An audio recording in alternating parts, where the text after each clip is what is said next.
Assalamualaikum warahmatullahi wabarakatuh. Salam sejahtera untuk kita semua.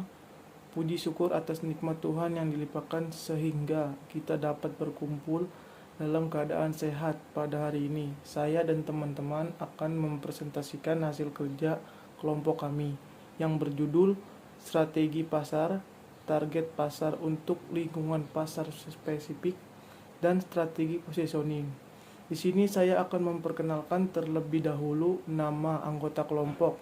Yang pertama ada Julianti, saya sendiri, Muhammad Alvito Fawaji, Alfian Gusmanto, Febri Permana, Indrawan Nurfaiji, Markus Pasarwan Pasaribu.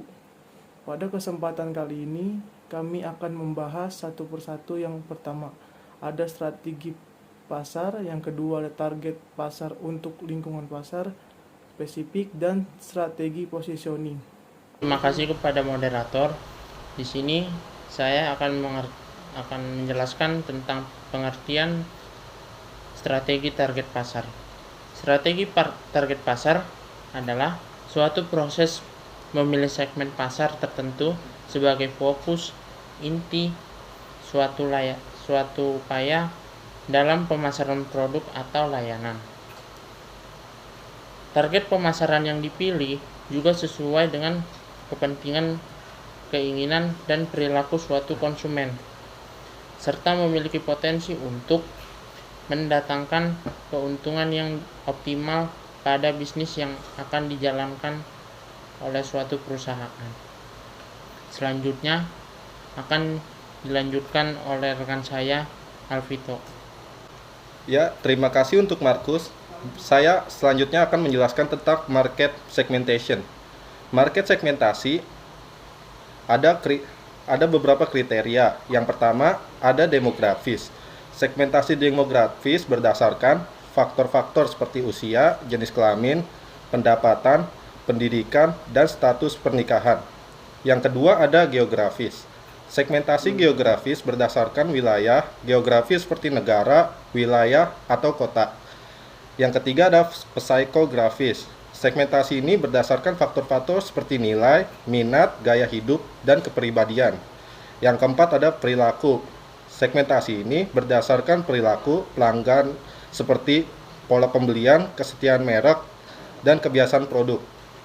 Selanjutnya akan dilanjutkan oleh Febri Permana. Kepada Febri saya persilakan.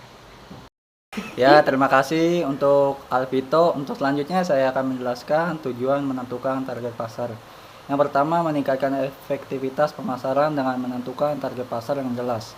Perusahaan dapat memfokuskan memasarkan produk atau layanan yang ditawarkan.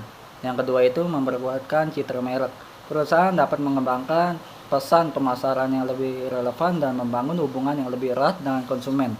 Yang ketiga itu ada mengurangi biaya pemasaran. Dengan menargetkan segmen pasar, perusahaan dapat mengurangi biaya pemasaran yang tidak perlu. Ada contohnya, perusahaan dapat memilih media pemasaran yang lebih efektif dan efisien. Yang keempat itu meningkatkan keuntungan.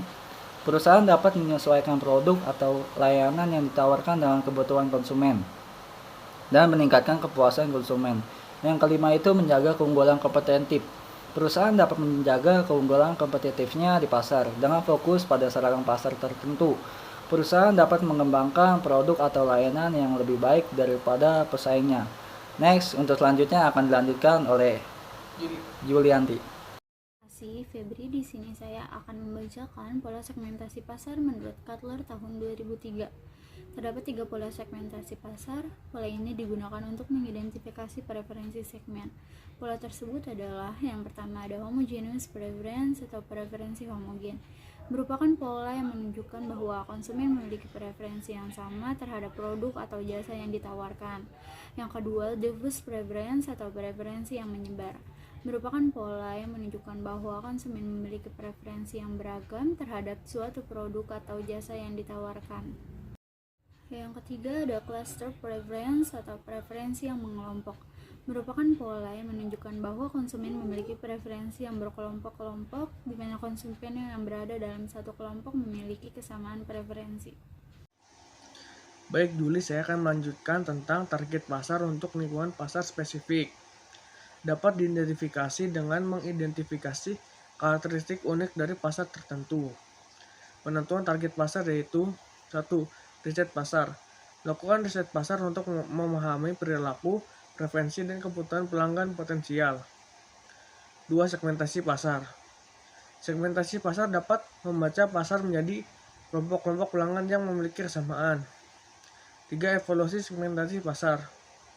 Untuk mengevaluasi potensi dan profitabilitas dari setiap segmen pasar yang diidentifikasi. 4. Menetapkan target pasar, yaitu memilih salah satu atau beberapa segmen pasar yang dianggap paling menjanjikan dan menjadi fokus utama dalam pemasaran. 5. Mengembangkan strategi pemasaran. Dengan mengembangkan strategi pemasaran yang tepat, dapat membantu untuk mencapai target pasar yang telah ditentukan. Baik, selanjutnya akan dilanjutkan oleh Indrawan. Dan dari Alpian Gusmanto yang akan saya jelaskan yaitu strategi positioning. Strategi positioning adalah cara yang dilakukan untuk menguasai pikiran konsumen dengan menawarkan produk kepada mereka. Strategi ini dapat dilakukan dengan beberapa cara. Yang pertama yaitu memahami pelanggan, lalu yang kedua perhatikan kompetitor, yang ketiga tingkatkan image produk, dan yang terakhir ada penentuan harga. Baik, terima kasih penjelasan dari saya akan kembali kepada moderator Irji. Dan isi presentasi dari kelompok kami, semoga apa yang kami sampaikan dapat bermanfaat bagi kita semua. Jika ada kekurangan dari kelompok kami, mohon dimaafkan. Saya tutup presentasinya. Wassalamualaikum warahmatullahi wabarakatuh.